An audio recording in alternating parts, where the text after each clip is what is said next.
The festival itself, it's usually on a weekend. And so it'll be November 2nd and November 3rd is the festival. It's a family friendly festival. There's, of Yeah. course, no fee to come on the grounds, and there'll be traditional foods and traditional music. And of course,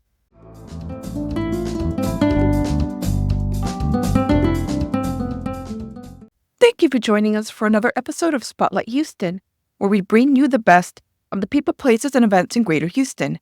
This week we sit down with Luis Gavito of MECA to talk about all of the events leading up to their Dia de Muertos festival.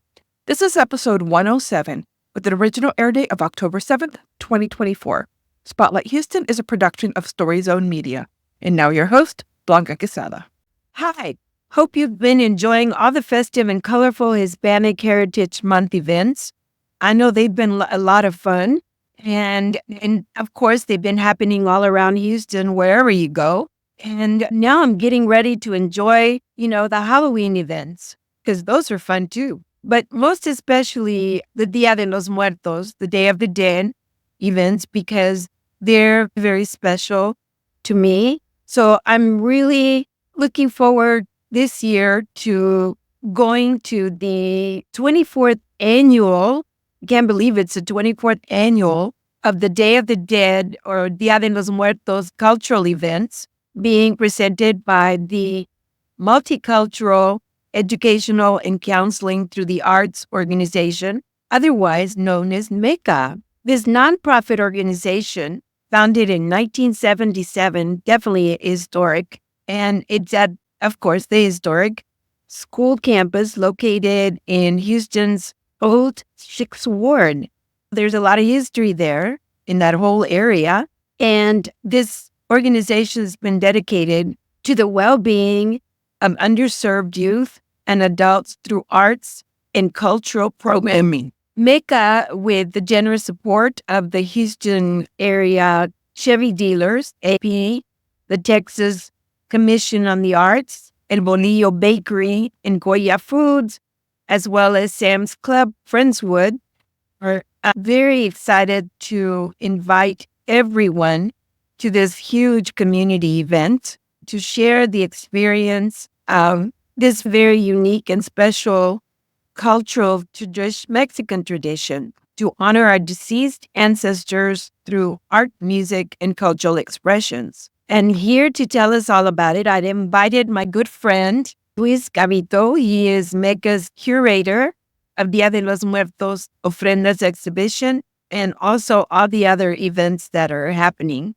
Luis, welcome to the show. hola, Blanca, gracias. Thank you for having me on the show. Yeah, I had to, because this time of the year is so special in Mexico, throughout Mexico, because as I mentioned before, we get to honor our ancestors in a very happy and festive way.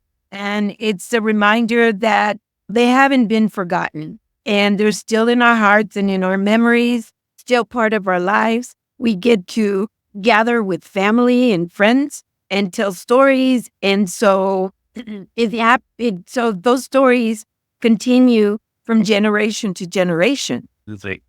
Yeah.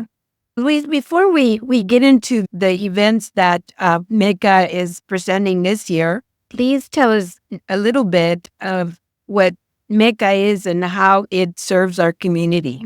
Well, MECA has been around for about 40 years. And mainly, like you mentioned, it works with young people and mostly underserved people.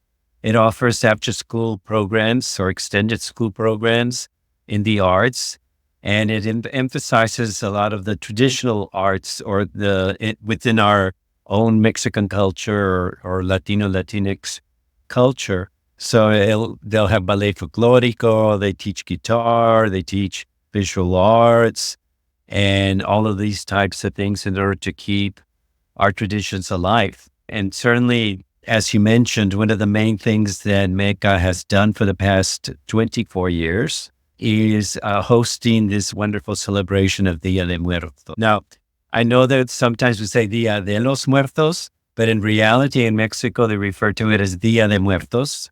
Exactly. It came over here to California where it was first being celebrated And therefore, Dia de Muertos, you can translate it into English as Day of Dead, the Day of the Dead. And then they reversed translated it to Dia de los Muertos. So it's a reverse translation, not that it's incorrect, but in Mexico, most of the people tend to say Dia de Muertos. And it's a Mexican-inspired tradition. For the Mexica, also referred to as the Aztecs, celebrated festivities that had to do with the dead. They didn't necessarily dress up like Catrinas and all of that, but they certainly had 2-month celebrations of celebrating their ancestors. So it's a long tradition. And then, of course, when the Catholic Church came along with their celebration of All Souls Day and All Saints Day, well, they sort of combined it in order to sort of, I guess, convert the indigenous tribes and say, well, look, we have been. Yeah, exactly. Convince them that they were the same, right? Correct. And like many massive conversions, the indigenous people kept some of their own rituals. When you celebrate or when you see ofrendas, which are memorials to our ancestors, you tend to see a lot of the components that are indigenous components and Catholic components. And some people refer to it as Nawa Christianity because it's this marriage between these two practices. But oh no, I'm with you. I love the celebration. There's a saying that says that we die 2 deaths. The first one is, of course, our physical death. And our second one is when no one ever says our name again. And to me, Dia de Muertos is saying our ancestors' names over and over again. And it's remembering that. Another thing that I would like to emphasize, I know I can talk all day, but another thing that I would like to emphasize is that this is not the Mexican Halloween.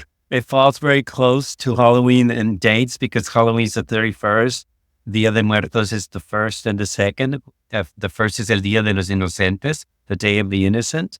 And of course, the 2nd, November the 2nd, is El Día de los Difuntos and All Souls Day. And so they fall so close together that if you go to stores right now, you'll see all the decorations sort of mixed up. But Dia de Muertos has nothing to do with scaring people. Halloween is scaring people. Dia de Muertos has nothing to do with the scare people. It's a day of remembrance. Well, Luis, where exactly did this tradition start? Was it in central Mexico, western Mexico, lower states in Mexico? Where did it actually originate? It's the latter. It's in the lower states of Mexico. So it was sort of central, south Mexico. And in the areas of Oaxaca, in the areas where most of the Mexica were found, or the Mesoamerican indigenous groups, and not as much in the northern part of Mexico. All people, I think, remember their dead. And everyone has their own traditions. And you go to a lot of ethnic groups and a lot of races, and they have their traditions on how to remember the dead. But the Mexican-inspired Dia de Muertos is mostly central Mexico and southern Mexico. And of course, then with a James Bond's movie, it became popular in La Capital when one of the James Bond's movies started with the procession of Dia de Muertos, and it attracted the tourists. So of course, dollar sign. So it became a national. It became a national holiday. But it has several components. Certainly, the main component is remembering our ancestors, as you mentioned. Yes. And then the other component is sort of saying, "Hey, death, we're not afraid of you. You're part of our life." So there's a dance with death, and that's why you see the calacas, the skeletons, and people dancing with all these calacas. You see la Catrina, created by Jose Guadalupe Posada, and then named by Diego Rivera as La Catrina. So you have these two components going on, the very, I guess, holy. But it's not something scary. It's not scary. Absolutely. And then, of course, as we, in our conversation, there's been movies that made it very popular. One of them, of course, is Coco, and it's made it very popular. It's a very colorful, festive.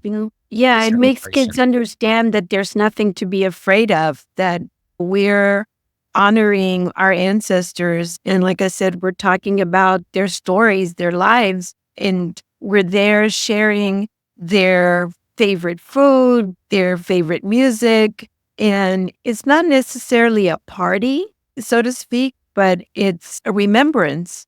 Exactly. And I think that it's a very wonderful time to educate our children about traditions. Because if you set up your ofrenda, which is an altar, and you put the pictures of your grandparents and great grandparents, then you can tell your children or speaking with your children, now this was your great grandfather, now this was your great grandmother, and this is where they came from, and this is what they like. So it's a very educational time also. Yeah. And it's a way to keep, well, our roots alive, that we know where we come from. Because if we know where we come from, then we'll know where we're going.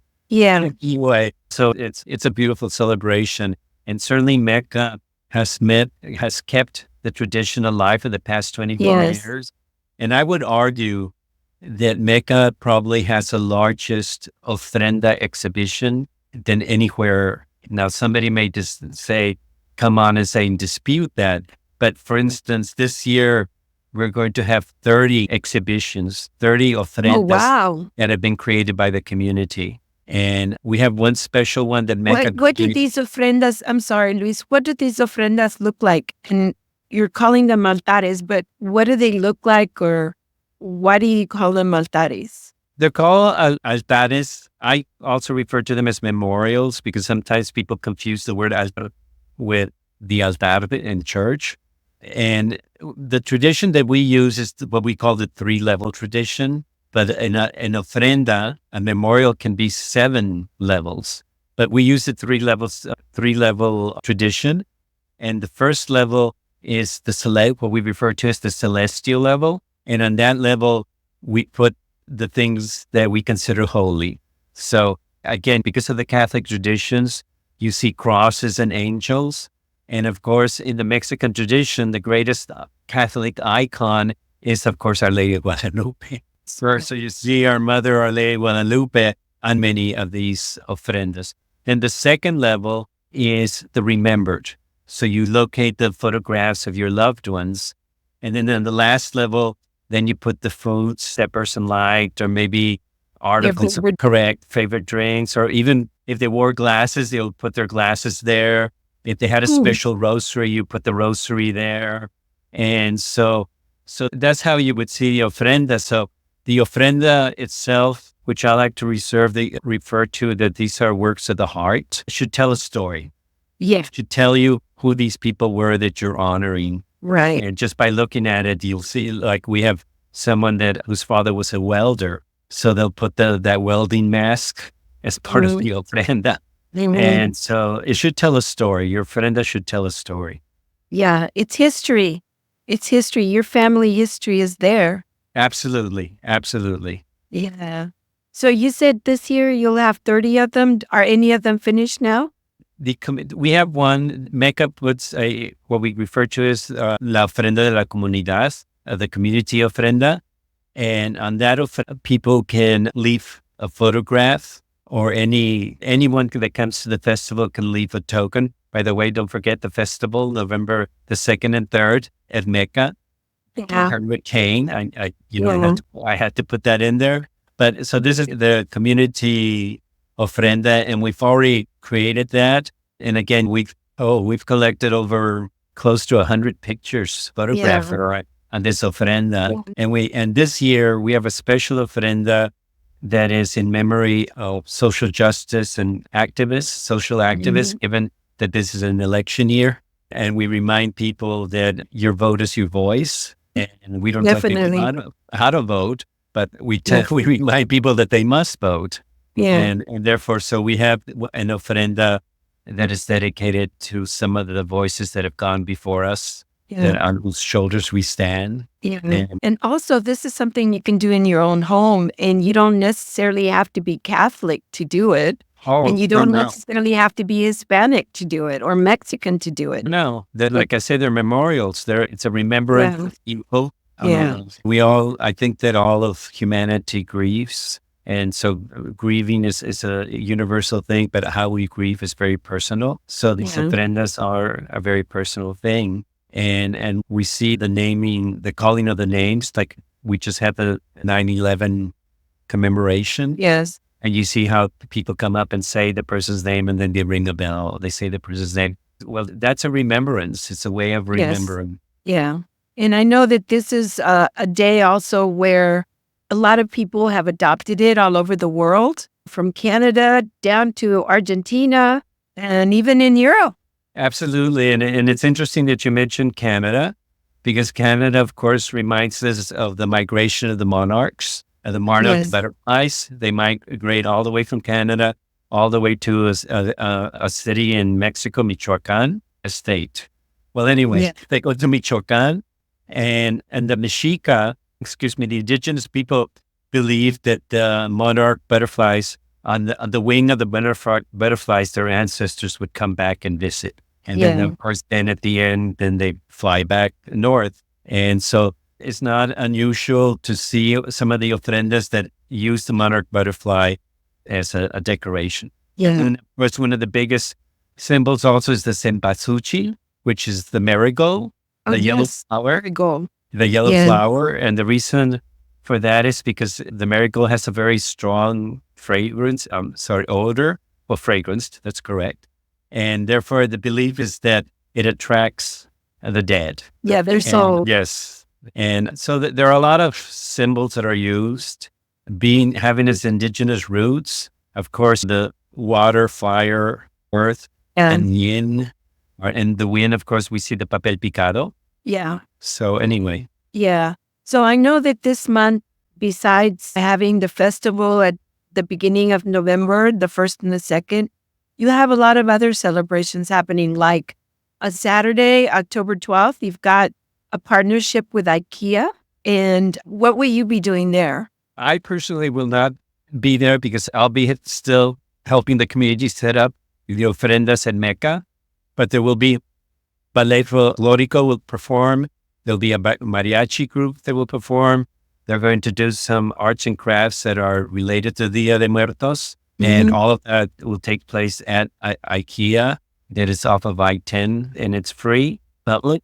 So they can come and enjoy and learn more about this Mexican-inspired celebration. The other event that I can't wait for is the Monarchs and the Marigolds festival that you're having at the Houston Botanic Gardens. What an amazing place. That is to me, it's a magical place. And that's happening on the Sunday, the 13th, right? Correct. It's a Sunday. And it is I do believe it's the 13th. It's in the afternoon. Well, it begins at midday. Right, from noon to 4. Afternoon. From noon to 4. There's a fee, but it's the fee to go into the gardens themselves. So it covers everything. And again, you will have performances there. The Ballet Folklorico, mariachi groups. There's a trio that's playing there also. And they'll do arts and crafts that are also related to Dia de Muertos. And I understand you're also doing poetry reading, and you're having a trio there. Yeah. And also the mariachi is Amor de Mexico, right? Yes, they'll all be there. And I believe the poetry reading has to do with the monarch butterflies. Yeah. Oh, I can't wait. Because like I said, to me, the botanical gardens are like... They're magical themselves, yeah. Yes. And then you have another special event happening Friday the 18th from 7 to 9 p.m., which is the opening, right? Noche de la Ofrenda. And it is the opening of the Ofrenda exhibition, because the Ofrenda exhibition goes all the way through to mid-November. And people can come and see the Ofrenda. Schools take tours and so on. And on that night, we have, again, the Nahua Christianity. We have a Nahua or Mexica blessing of the Ofrendas. And then we have a Catholic holy water blessing of the Ofrendas, bringing the both elements. And we serve light refreshments. And the Mexica, the dancers are from MECA's group, are the young people from MECA. Yeah. But the official opening is happening Monday the 21st, right? Correct. And so what's going to happen on Monday? Just people can come in. It's open to the everything. Is there anything that we can bring to put in some of these ofrendas or to donate? Well, for example, the community ofrenda, as I mentioned, that you can bring your own photograph of a loved one or a token of a loved one or flowers and cempasúchil flowers. But mostly it's to come and just enjoy the stories that are being shared with us. These works of art that are being shared with all the people that come and visit. And then the huge 24th annual festival is happening November 1st, right? November 2nd. November. Well, then wait. November 2nd. The kickoff on November 1st? They're going to have a race, a freak, what do they call it? A freak race? Are you come out at night run club. Yeah, there's going to be a run club. Yeah. So they're going to start with that. But the festival itself, it's usually on a weekend. And so it'll be November 2nd and November 3rd is the festival. It's a family-friendly festival. There's, of course, no fee to come on the grounds. And there'll be traditional foods and traditional music. And, of course, you have this huge... Okay. Tell me, first of all, before we get more into the festival that starts November 2nd and 3rd, tell me a little bit more of the run. Can people still sign up for it? And where is it happening? The run starts there at MECA. I would suggest that for more information for people to call MECA, they can go to our website, which is mecahouston.org, and they can find phone numbers there, or they can find information about the run there.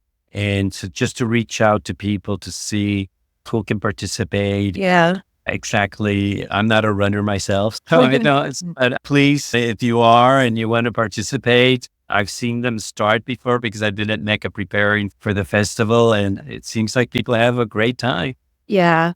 And I guess they're going to run over on Buffalo Bayou then, too. Correct. That's my understanding. But again, for more information, to go to the MECA website, .org, and they can get more information there. And there's actual phone numbers that they can call. But don't miss out. But please reach out. If you're out there, a runner. You got to go and support. Come out at night, club run. And of course, there's going to be plenty of music, and light snacks and beverages are going to be available. No, absolutely. And especially Nuestra Raza. Come out. Go party. You have to, but everyone is invited. And it's always. I'm sure people are going to dress up too. Correct. You will see people dressed up as Catrinas and Calacas, and it's just a wonderful celebration. Lots of flowers. Oh, yes. Very colorful. A lot of color, a lot of papel picado. It's just a very wonderful celebration of life. Yeah. And so your main event, which is happening at the Dow School? Yeah, correct. And Dow Elementary has been, I want to say the school may be about 130 years old. Wow. And it's in the 6th Ward. And just a fun fact, well, I don't know if it's considered a fun fact or not, but at one time in the 50s or late 60s, it was designated as the school for the Mexican Americans. Yeah. And not that you were required to go there, but you were encouraged to go. Yeah. And so it became, for the people, it became a very rich cultural school for... Lots of stories there. The walls could talk. Yes. Yeah. And of course, this is located really close to Memorial Drive, close to downtown. It's off of Washington Street. So it is located near Washington and Houston Street. And it's the side street would be Silver when you go off of Washington, and it's on the school itself. It's on Kane Street. But once you make that turn and you're there in the 6th Ward in the neighborhood, you can't miss it. It's like I say, it's an old elementary. It's a 2-story school. So what can people enjoy at the festival in these 2 days? Food. If you like to eat, and if you like to eat, it's good food. To me, but of course you have all the music. It's just a magic word. Here and there. But of course you have there's 2 stages. So there's music going on and performances going on throughout the day. You have the ballet folklorico, you have the Mexica dancers, you have different groups that sing. And you're going to have different type of music, right? Like jazz even. Oh, yes, because it's sort of it's a diverse presentation. But certainly the food, I like to eat. That's always, and it's the traditional foods. And it smells so good when you get there. No, and you want to eat everything. Yes, And also there'll be vendors. There'll be Yeah. artisans selling their goods there. a lot of crafts and lot of jewelry. Correct. And then that's also an excuse to get all dressed up and get your face painted like the Catrina. Yes. What was the Catrina's husband's name? Ooh, good name. Well, Quezada drew him as well. I forgot About- what his name was. correct. And I don't know if you see, Jose Guadalupe Posada created, they refer to it like a garbancera. And it was only from the chest up. That's what he created with Yes. the big, The huge huge hat. hat and all this. And what he was trying to say with it is that he was sort of making fun of people saying, here you are, mujeres empolvadas, that you Yeah. put a lot of powder to look whiter because you want to look European. And then Yeah. he says, and at the end, we all end up the same. Paul, and then Yeah. later on, about 30 years after that, because that was in the early 1900s, and about 30 years after that, then Diego Rivera put it in one of his murals. And he Mhm. gave Catrina the whole entire body, and he called her La Catrina. And I just remember the name of it's El Catrín y La Catrina. And he okay. named her, he gave her the name of La Catrina. And since then, she's become the icon for Right. the Dia de Muertos. But that was in the Yeah. that she was So created. people love to get dressed up as her. Just La Catrina is Yeah. an icon. So It's is this festival going to be free? the entrance is free. Of course, you pay for the food, but Right. the entertainment is free. The Ofrenda exhibition is free. The entire family. Oh, yes, it's family friendly. It's a wonderful cultural event. So all ethnic groups, all races are invited. The more we learn about each other and the more we learn about our Traditions, celebrations, our our culture. traditions, I think Yeah. the closer we get because we find out that we're not that terrible. We're not that different. Different. Yeah. If people have questions or just want more information, what's your website again? It's MECA-Houston.org. And once they go in there, they can go to the homepage and it has different phone numbers that people can call for different parts. Question. This is Yeah. about MECA. Also, there's a tab for Dia de Muertos itself. And you can go in there and see how you can volunteer if you want to volunteer. Yeah. And it gives you other information. You can Yeah. also go in there and subscribe to El Sol, which is the newsletter for MECA. Yeah. And you can find out more about all the services and resources that you offer because you're an amazing organization. I know that a lot of the students that have gone there have gone on to Juilliard School in New York. I mean, you're just incredible. I certainly appreciate that. And certainly our foundress is Alice Valdez, who retired. Yes. And now, of course, Armando Silva is the executive director. Yes. But the MECA itself, the organization, was started by Alice. Mm. And of course, it's not just for Hispanics. No. It's for anybody and everybody that wants to go. Oh, correct. And it's very diverse. If you want to learn how to play the piano, the cello, or whatever, it's for all. Yes.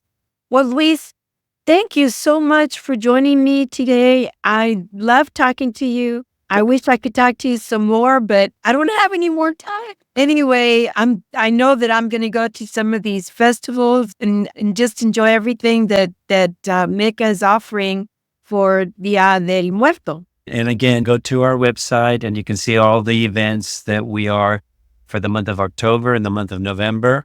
And just learn about us. And MECA is not only at Dow on King Street, but it's also at TBH, the Talento Bilingüe de Houston on Jensen Street. So MECA's at both sites. Yeah.